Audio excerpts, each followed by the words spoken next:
Near the end of his first year in office, President Trump smells victory. We're really going to start to rock.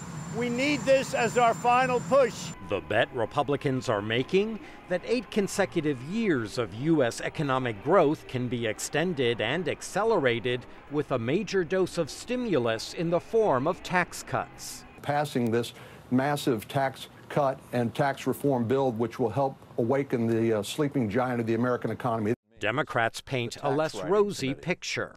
This week, Republicans continued to push their tax bill that would devastate middle-class and working Americans and explode our national debt.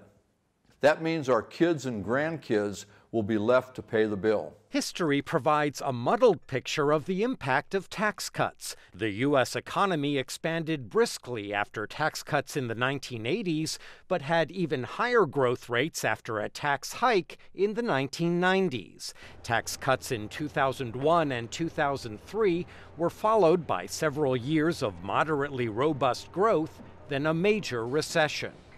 Republicans insist Americans will be better off with a reduced tax burden. Everybody's going to benefit, but I think the greatest benefit is going to be for jobs and for the middle class.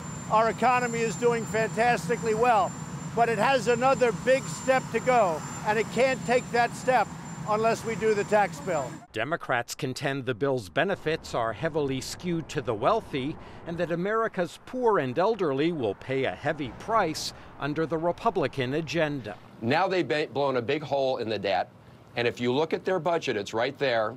Their plan for dealing with that is to cut Medicare by $500 billion and Medicaid by over $1 trillion. Barring last-minute defections or absences among Republicans, Congress could send the tax bill to the White House for President Trump's signature as early as Wednesday. Minority Democrats cannot block the bill on their own, but are pledging to make it a major campaign issue in next year's midterm elections. Michael Bowman, VOA News, Washington.